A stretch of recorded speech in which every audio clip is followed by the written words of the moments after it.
But that potential value has got to be actualized. In the process of being actualized, we have to recognize that we're all in families. That as children and raising a child is actually the most important creative thing in life. What is more important than helping a child develop that compassion, develop this sense of fairness? I met someone last night. Our neighbors were opening a house, inviting people to come to their home for a new neighbor. And I got to talking to this lady who was homeschooling her child.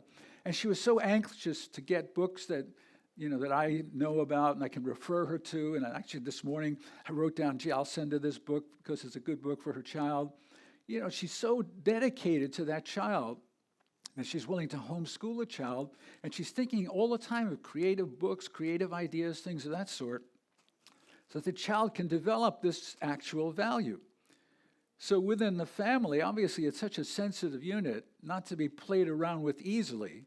Whatever concept we have of the family, we've got 6,000 years of experience now. What's happening with this family? Are the children getting enough love and care at every stage of growth to mature? And are the parents developing that love and creative reality themselves? It's a mutual process. As you love your child, you become more loving. As you seek the guidance and the wisdom of the child, it's like being a teacher. You have to figure it all out first, and then you can offer it to somebody else. And as you're offering it, you realize, gee, I didn't think of that, I didn't think of this. So there's a mutual well-being. A parent fulfills his or her nature as the child becomes valuable and actualizes the value within. So the bond of connectedness within the family, it's got the phrase, the family is a school of love. It is the school of love. But love means using that life energy, that loving energy, to help children develop fairness, to help them develop a sense of their love, their respect. So raising a child is raising a child with gratitude, of respect, of responsibility, all the things we think of as character values. Once, it's nothing like seeing your child respond to you. I asked some children the other day, did you ever write a nice note to your mom and thank her for, they bring their lunch every day to school and all looks very nice, and everybody's got these big lunch boxes these days. I guess kids have to eat more to do their technical texting.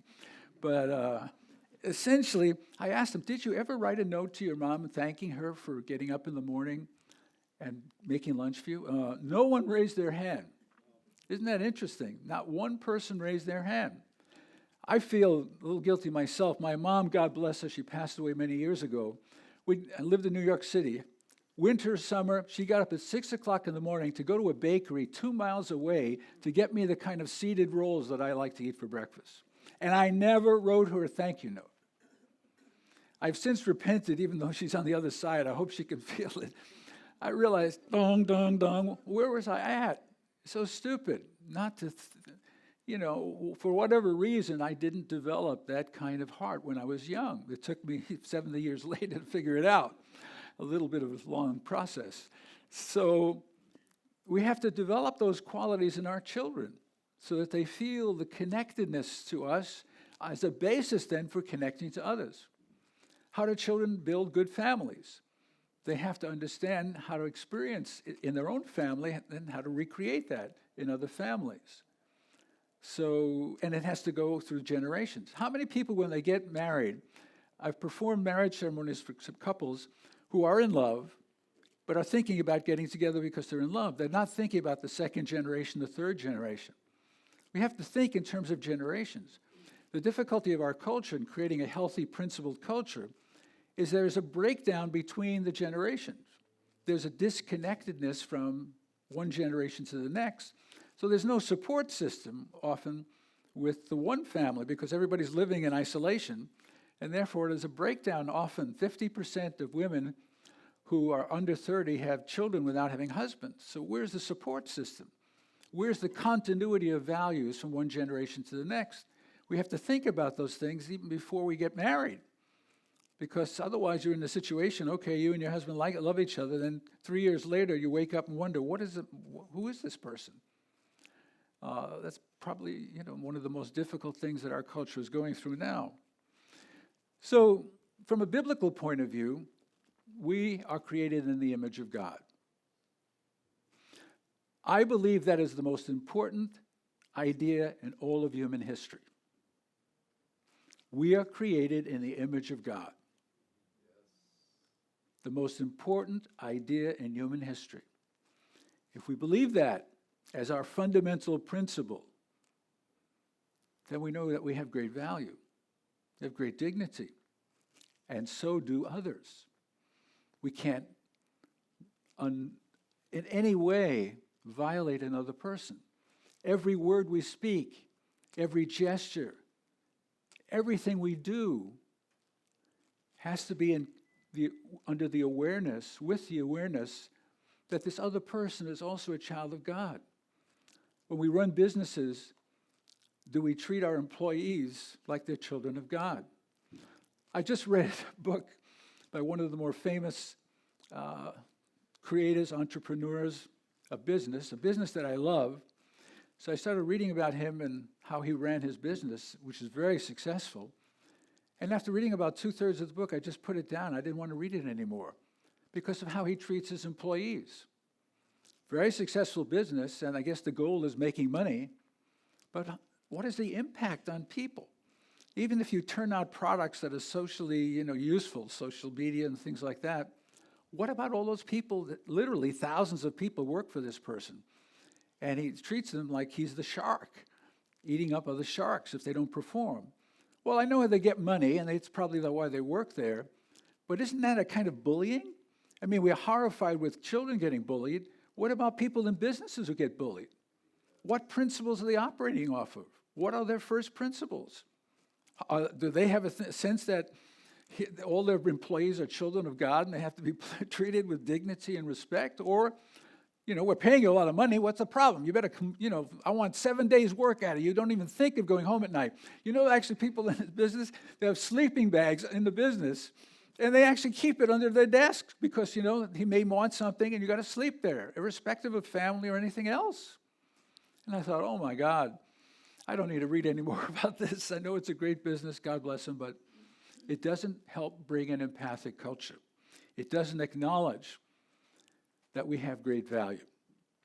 So on the foundation of ethics and the norms of the family, of basic principles, we need ordered relationships. Virtue is the ordering of love. If love is the basic life energy, virtue is the ordering of that love. So in terms of education, for example, as we hear, academic education has got to be on a moral foundation. Academic excellence in terms of moral excellence in community with others. Economics is not only the creation of material wealth, as we'll hear this afternoon, but while also working for the well-being of families, workers, community. If it wasn't for whistleblowers and the law, many of these companies that spew out all kinds of stuff in the environment, we all have to pay for it, that is with our health or our money. There's got to be a sense of whatever we create, how are we impacting the environment? It has to be a systemic approach. I'm creating something, but how does it impact the workers? How does it impact their families? How does it impact the environment? All of these things have to be considered, not just turning out a better whatever, iPod or HoopPod or whatever. So in terms of any area of society, every institution within a society has got to consider these fundamental principles if we're going to have a healthy culture, an empathic culture, a compassionate culture. Art, for example, nourishes and elevates the human spirit, ideally, and celebrates the dignity of human person. Is that what our TV shows do? What the films do? Are we celebrating the best of what a human being can be? Look at what we're doing to our people, and look how the world looks at us when all they do is see our movies and our films, on our TV films and comedies, whatever's funny, I don't get it. Even in terms of the environment, it's ecological sustainability and social justice. It's not just talking about the environment, it's talking about the impact of people in relationship to the environment. Values, ethics, and love involve seeking the benefit, welfare, and happiness of others. In terms of any cultural activity, there's no activity that doesn't impact our relationships, our connectedness to others. Now, the problem is, and of course, you recognize that there's failure on all these levels. Failure of relationship that cause suffering. Suffering for ourselves, suffering for others, suffering for the environment. Where there's no, failure of relationship is essentially we're all spinning in our own little circles. We can bump into each other and get some pleasure, what have you. So it's individual, ego, individual, bomb, bomb, bomb, bomb. It's like brownie in motion, bang, bang, bang. I mean, even birds have got it together. This morning was so nice coming out of the house. There's like 50 birds just flying overhead making the same noise, presumably singing a morning song, whatever they're doing. But they seem to have it together. The problem is not with the birds, it's with us. So no relationship, no bonds based on any systemic principles. Sure, we have good relationship, bad relationship, same person. Well, I used to like him, but I don't like him. And, it's sort of, whoa, what's happening? There's inconsistency and irresponsibility. So even though we derive value from all kinds of things, the next day we don't derive value from the same thing. You like a person today, you don't care about them tomorrow. It's sort of like everything is arbitrary. So the challenge is, in every culture, how do you order your soul and how do you order your society, your relationships? That's why every spiritual discipline involves, okay, how do I order my soul? Whatever, you want to do yoga, you want to do now this big thing, mindful meditation. It's okay to get in touch with what you're feeling, what you're thinking. Okay, now what? I did meditation, transcendental meditation for many years, and other kinds of growth of the soul, but often without values, without a sense of, okay, now that you're at peace, what are you going to do with yourself? What's your purpose? That's often forgotten. Well, just get at peace and now. Then you'll be at peace. Well, yeah, you can kind of fade out, and if you do it long enough, you'll fall asleep, and that's a good thing because you get more rest. So there's family breakdown. Husband, wife, they get together for whatever, or now, of course, cohabit, whatever, as long as there's pleasure that holds them together, or some sort of purpose. But then very easily it breaks apart. Look at our culture, especially with young people. Talk about we are purposeful beings. If we lack purpose or fail to understand purpose, there's breakdown. From Viktor Frankl, who wrote Man's Search for Meaning in the concentration camp, when people died before they physically died, because they died, they lost hope, they lost purpose. The same thing, William Damon, the educator at Stanford, has written books like The Path to Purpose for young people. If young people don't have purpose, they still want pleasure, happiness, they still need purpose, relationship, and meaning. If they're not getting the good stuff, they get the bad stuff. We flood the country with drugs. Kids, I was amazed learning about a child in a new school. How did he even find out about these to get these drugs? Obviously other kids have already got it, and so you get it. And if it feels good, it couldn't be bad, right? The ethics of the 21st century. Wait a second. What's the fundamental principles? What's guiding these children? It's the breakdown. Children are hurt. Social chaos. All of these things are because of a failure of ordered relationship, which has to begin from the moment of life, from conception. So we have the challenges of overcoming self-centeredness are great. We do need to order ourselves. We need to order our relationships. We must not violate our divine nature or the image of God in us. When we talk about covenant, the Bible talks about covenant, God says, from a Jewish point of view, we don't talk much about the nature of God. What a Jewish person thinks about, what does God require of me? Do justice, love mercy, acts of loving kindness, walk humbly with God. But it's a demand. I created you. This is what I demand. And read the Bible. It's about all the times that people fail to live up to that ideal. And then they suffer. So that's a covenant relationship. But, love God and then love your neighbor as yourself. That means the same bonds together. You fail to love your neighbor, you fail to exhibit value, creativity in terms of your neighbor, you're going to suffer, and your neighbor's going to suffer. And the family and the community and the society also suffer. It's not a choice. It's not a contract. There are no contracts in terms of society. There are covenants. It's a living bond that you have with other people, not just, well, you do this for me and I'll do that for you. Friendship is often based on use or value. I like you if I'm getting pleasure from you. I like you if you can be useful to me. But ideally, friendship is based on an ideal of the good. We want our friends to always seek the good in us and draw it out. And we want to do the same thing ideally with our friends. If you're doing something that's wrong or bad, your friend should say, look, I love you, but you're really going to destroy yourself or hurt yourself. Or what are you doing this? You're not worthy of doing that. You should be doing something better. We need friends like that who teach us not to violate our divine value or the nature and image of God within us. Call it whatever you want. There is a spirit of the universe that makes it. Why are we truth tellers? Where does that come from? How can we always seek beauty? Why do we always want to connect well with others, ideally? Love. Where does that come from? Is it just these white, red, hot rocks bouncing around the universe that turned us into the kind of people we are?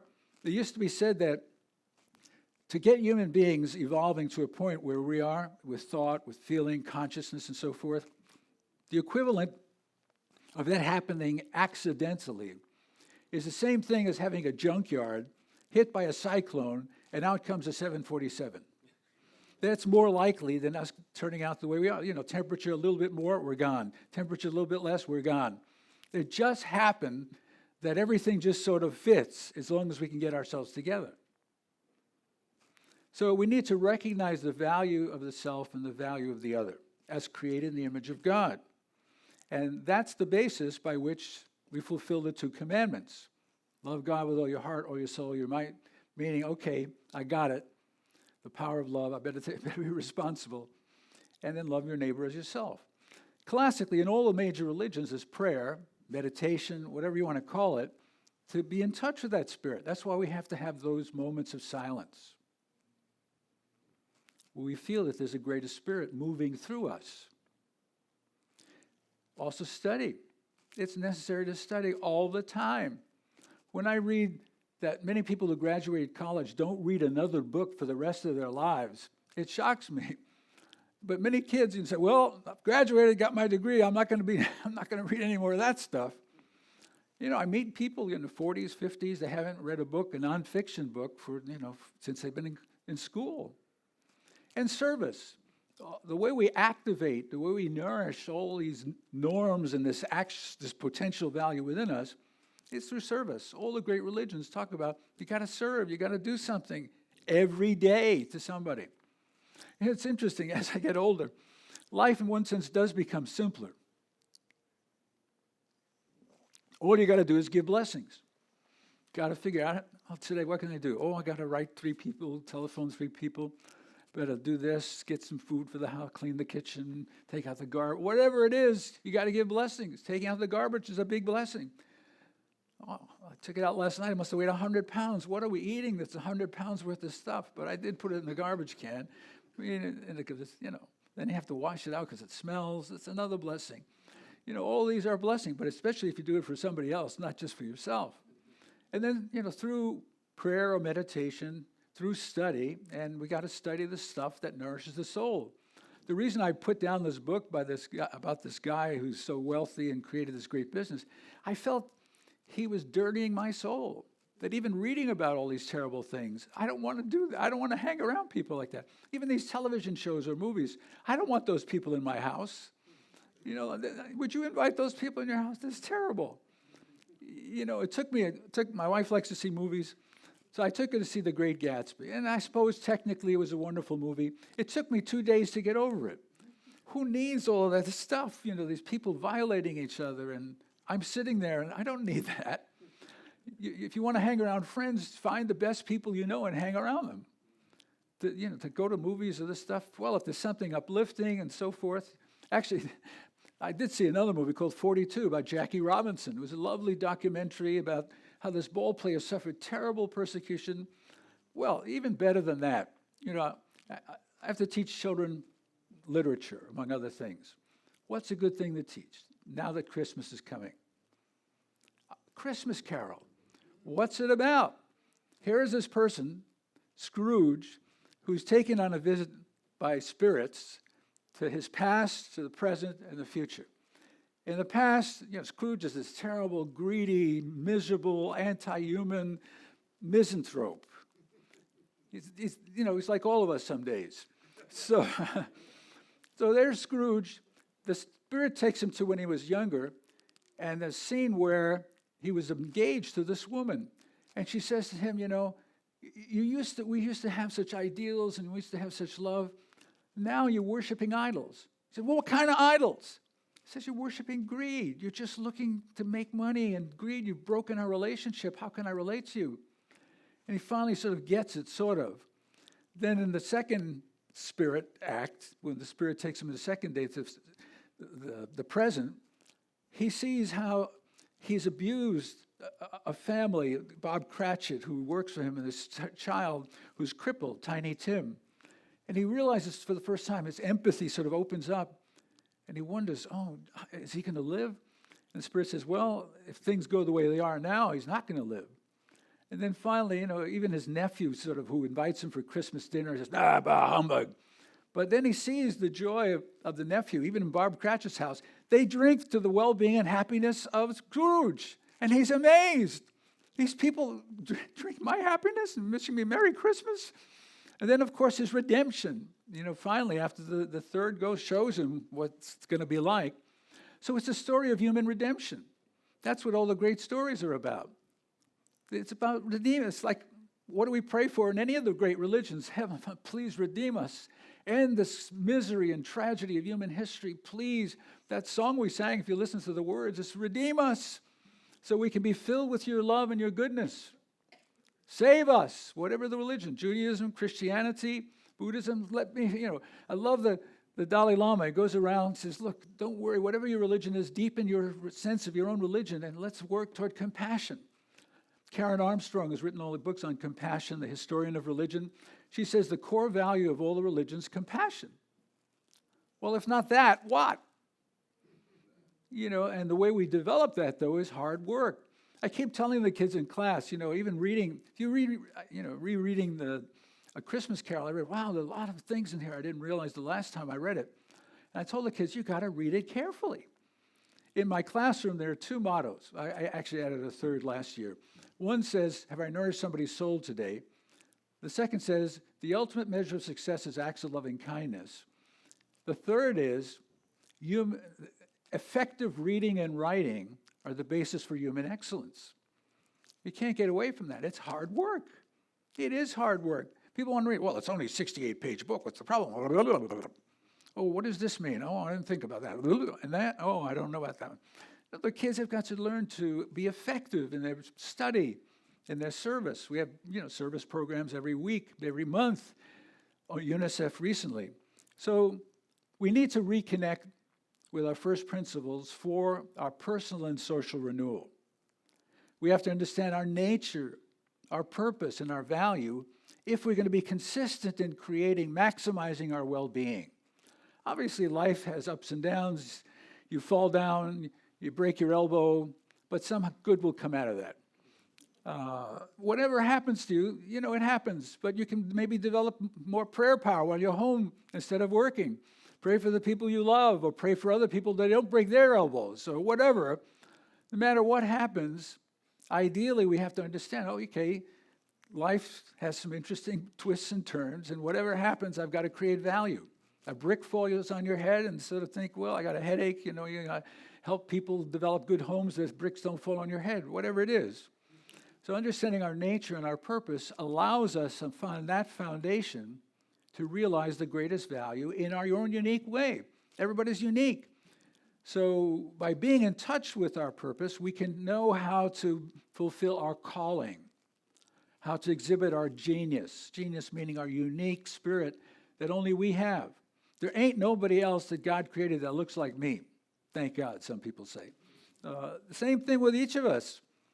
We are so unique, not only our fingerprints, but our whole being. And ain't nobody else going to be like us in the future. Nobody's cloning me. I worked that out. I wrote it down. No clones for me. And even if they did, it wouldn't come out the same. So by understanding our nature and our value, each of us has the basis of becoming happy as can be, given our uniqueness, and valuable as can be, and bringing out the most joy and value from other human beings. Thank you very much.